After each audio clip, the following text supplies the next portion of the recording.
नमस्कार, मी सुभाष हणमंते. आपण पाहताय चारवाक टीव्ही. मित्रांनो, महाराष्ट्रामध्ये अ, अनुसूचित जाती आरक्षणामध्ये वर्गीकरणाचा फार मोठा गोंधळ चालू आहे सध्या. आणि विरोधात आणि समर्थनामध्ये दोन्ही बाजूने तीव्र प्रतिक्रिया येताना दिसत आहेत.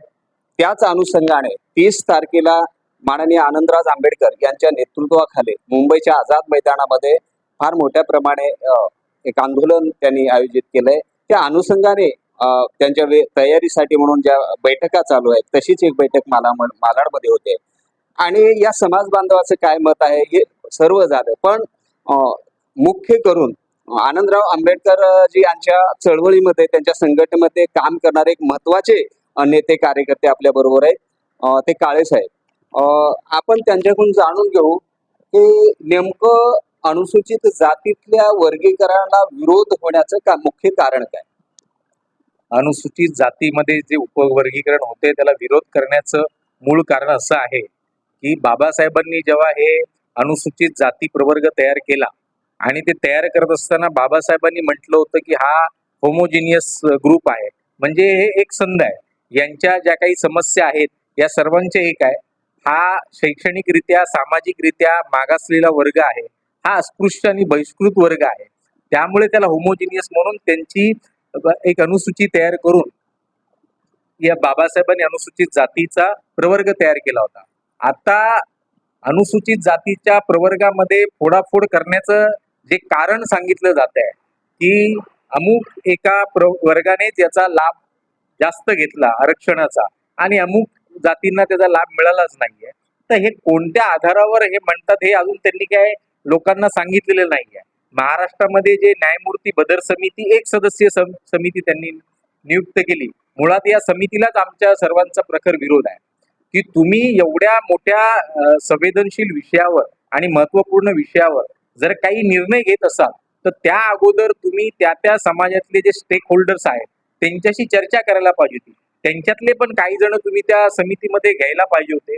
हा चोरी चुपे जो डाव हे लोक करतात आहे, ह्याच्यातून एक मोठा संशय निर्माण होतोय की यांना करायचंच काय नाही. उद्या जे लोक समर्थन करतायत, मातंग समाजातली मंडळी याचं समर्थन करतायत, उद्या यांचा देखील विश्वासघात हे सत्ताधारी लोक करतील हे आम्हाला चांगल्या पद्धतीने माहिती आहे.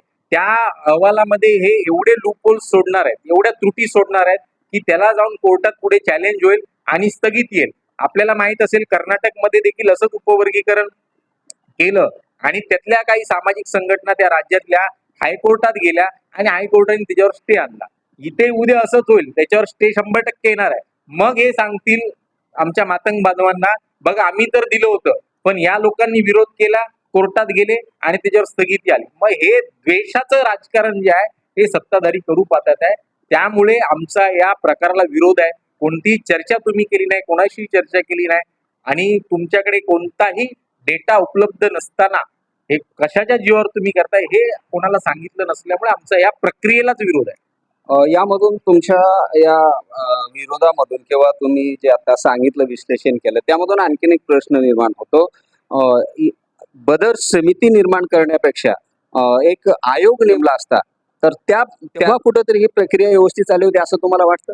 नाही, मुळामध्ये बघा, या देशामध्ये अनुसूचित जातीचा राष्ट्रीय आयोग आहे, तो असताना या बधीर समितीने जो काही अहवाल तयार केलेला आहे, समिती काय तो एकच व्यक्ती आहे, त्यांनी जो अहवाल तयार केलाय तो राष्ट्रीय अनुसूचित जाती आयोगाकडे का नाही गेला अजून? त्यांच्याकडे जायला पाहिजे होता. तर आयोग ऑलरेडी असताना ही समिती नेमण्याचं पण काही कारण नव्हतं. पण मुद्दामून सरकारला हे भांडणं लावायचं काम करायचंय. त्यांनी याच्या अगोदर मराठा वर्सेस ओबीसी करून पाहिलेला आहे, धनगर वर्सेस एसटी हा देखील ते वाद घालताय. म्हणजे हे राज्य अशांत राहिलं पाहिजे, लोक याच्यातच भांडत राहिले पाहिजे, हे हा सरकारचा डाव आहे. दुसरं असं आहे की अनुसूचित जाती संदर्भाने देशामध्ये सध्या 6 राज्यांनी हे प्रक्रिया म्हणजे सध्या राबवत आहे.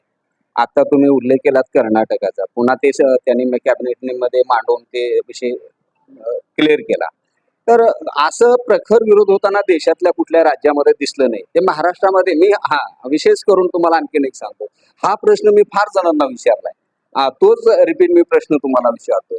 तर देशातल्या दुसऱ्या राज्यामध्ये तेवढं प्रखर विरोध होताना दिसलं नाही, पण महाराष्ट्रामध्ये एवढं प्रखर विरोध का होतं, याच्या मागची कारण आणि काय म्हणजे लॉजिक असेल? सुप्रीम कोर्टाने जेव्हा हा निकाल दिला त्यावेळेस सुप्रीम कोर्टाने काही गाईडलाईन त्याच्यासोबत दिलेले आहेत, बरोबर आहे. त्या गाईडलाईनला अनुसरूनच तुम्हाला जर हे उपवर्गीकरण करायचं असेल तर तुम्ही करू शकता. हा एक ऐच्छिक निर्णय आहे त्या राज्यांचा, कुठे कंपल्शन केलेलं नाहीये. मग सुप्रीम कोर्टाच्या गाईडलाईनचं इथे सरळ सरळ उल्लंघन होत आहे असा आमचा आरोप आहे. कारण की तुमच्याकडे डेटा अवेलेबल नाहीये. ज्यावेळेस आमची लोक पदोन्नतीमध्ये आरक्षण मागतात त्यावेळेस हे सांगतात की आमच्याकडे इम्पेरिकल डेटा नाहीये. मराठा वर्सेस जेव्हा ओबीसी चालू होतं, मराठे सांगत होते की आम्ही पण ओबीसीच आहे, आणि ज्यावेळेस तो आरक्षणाचा विषय जेव्हा चव्हाट्यावर आला तेव्हा देखील हे वाद जे आहे सुप्रीम कोर्टापर्यंत गेले, तेव्हा देखील हे इम्पेरिकल डेटा तिथे सबमिट करण्यामध्ये अपयशी ठरले. मग तुमच्याकडे डेटा नाही आहे आणि एका समाजाने मागणी केलेली आहे. आणि तुमच्या माहितीसाठी सांगतो की हा निर्णय ऑगस्ट 2024 मध्ये आला, आपल्याला चांगल्या पद्धतीने माहित असेल. पण त्याच्या अगोदरच 2023 मध्ये एकनाथ शिंदे मुख्यमंत्री असताना त्यांनी या प्रक्रियेला सुरुवात केली होती.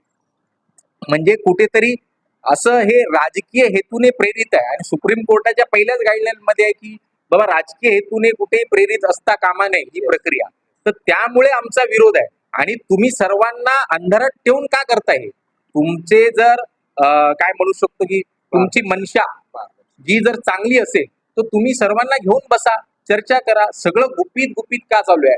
या दोन समाजामध्ये किंवा दलितांमध्ये सध्या महाराष्ट्रामध्ये असं बोललं जातंय की दोन समाज प्रामुख्याने या राजकीय क्षेत्रावर किंवा सामाजिक चळवळीवर प्रभाव टाकणारे आहेत, एक बौद्ध समाज आणि दुसरा माळ समाज.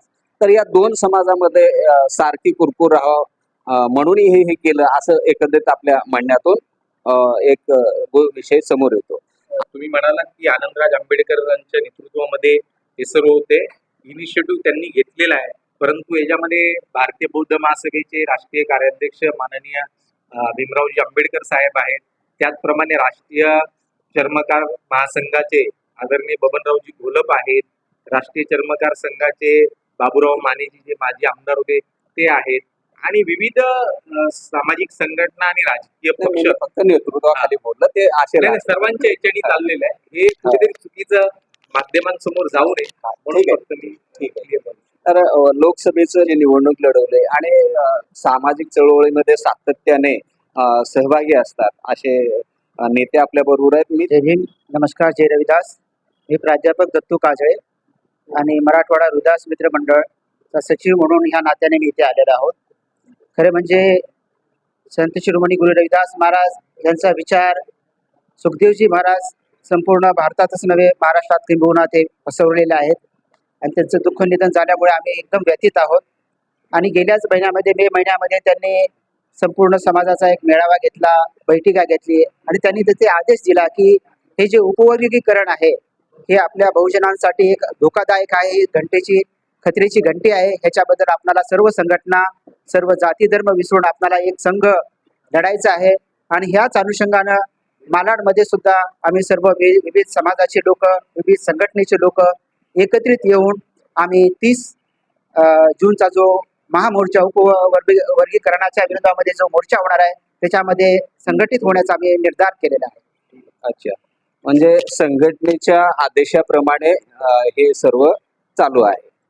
पण याच्यामध्ये असा एक प्रश्न उपस्थित होतो, समजा एखादा घटक त्याला माहिती आहे मला मिळत नाही अशी त्याची भावना झाली, मग घरात आपला भाऊ असेल, कोणी काय असेल, हा एक सर्व अनुसूचित आता काळे साहेबांनी उल्लेख केला की 1900 ही प्रक्रिया खरं तर 1922 पासून चालू झाली आणि 34 मध्ये ते एक निकष ठरवण्यात आले. आता हा निकष ह्या अनुसूचित जातीमध्ये मध्ये समाविष्ट करण्यामध्ये साठी 10 निकष दिलेले आहेत, जे ब्राह्मणांचे संस्कार घेणार नाही असे वगैरे वगैरे अशा ते तुम्हाला माहिती आहे. त्या निकषामध्ये जे लोक बसतात त्याच लोकांना या अनुसूचीमध्ये टाकलेलं आहे. तर यामधून समजा एखाद्या समाजाला अशी भावना झाली असेल की मला मिळत नाही, माझ्या अंगावर झाला नाही, तर त्याच्यासाठी मग ते मागते जर त्याला दिल्यानंतर मग काय अडचण येणार आहे, काय म्हणजे काय प्रॉब्लेम? खरं म्हणजे आपल्या समाजाच्या माध्यमानं त्यांना देण्यात काही हरकत नाही आहे. त्यांना काही विशेष अनुदान द्या, त्यांना काही आर्थिक तरतूद करा, पण विदिन SC मधून हे डिव्हिजन करू नका. कारण का एक समाजाला दुसऱ्या समाजाबद्दल लढवण्याचा हा एक कट कारस्थान आहे. आणि किंबहुना हे जे बदल समिती आहे किंवा हे ज्युडिशरीचे निर्णय आहेत, हे सुद्धा कुठेतरी पक्षपाती असल्यासारखं आमच्या भावना झालेली आहे. इन्स्टिट्यूशनल थोडंसं आमचं कुठेतरी असं वाटतंय की काहीतरी निर्णयामध्ये सुद्धा खूप दिसते आहे. किंबहुना मला त्याच्यावरती काही बोलायचं नाही, कारण ते zits after all judicial matter आहे. परंतु खरोखरच हे कुठेतरी इलेक्शन कमिशन असो काही असो, म्हणून हे जातीमध्ये एक वैमनस्य निर्माण करायचा आहे घाट आहे. म्हणून मला वाटतं की 30 जूनच्या जो महामोर्चा याच्यामध्ये आपण सर्वांनी मोठ्या संख्येने आलं पाहिजे. असं मत आहे की तुम्ही त्यांच्यासाठी एक वेगळं पॅकेज देऊ शकता, त्यांची आर्थिक परिस्थिती सुधारण्यासाठी, त्यांच्या शैक्षणिक सुधारणेसाठी काही विशेष योजना आखा. पण अनुसूचित जातीमध्ये जे आरक्षण एकसंघ आहे त्याच्यामध्ये तुम्ही डिवायडेशन करू नका, त्याच्यामध्ये विभागणी करू नका, असं एकंदरीत या कार्यकर्त्यांची भावना आणि त्यांचा या विषयावर असं त्यांचं मत आहे. आणि येणाऱ्या 30 तारखेला जो मोर्चा होऊ पाहतोय, त्या मोर्चाच्या अनुषंगाने ही जोरदार तयारी आहे. नक्कीच हा मोर्चा मोठा होईल, यशस्वी होईल, त्यात काही वाद नाही. पण हे सर्व करून सुद्धा शेवटी शासन काय निर्णय घेतंय या विषयाकडे कुठल्या भूमिकेतून बघतंय. आता सध्या पावसाळी अधिवेशन चालू आहे, त्या अधिवेशनामध्ये दोन्ही समाज घटकातून मोठे आंदोलन होत आहेत. आता 30 तारखेला विरोधकांचा मोठं आंदोलन होत असताना बहुजन समाजाचं काम करतात रामचंद्र भरांडे ते नांदेडवरून पायी यात्रा करत येत आहेत आणि 6 तारखेला फार मोठं त्यांचं सुद्धा मोर्चाचं एक नियोजन आहे. या सर्व गोंधळामध्ये शासन काय निर्णय घेतंय, शासन कोण्या दृष्टीने याकडे पाहतंय, ही बाब फार महत्वाची ठरणार आहे. आपण हा व्हिडिओ शेवटपर्यंत पहा आणि इतरांना शेअर करा. धन्यवाद.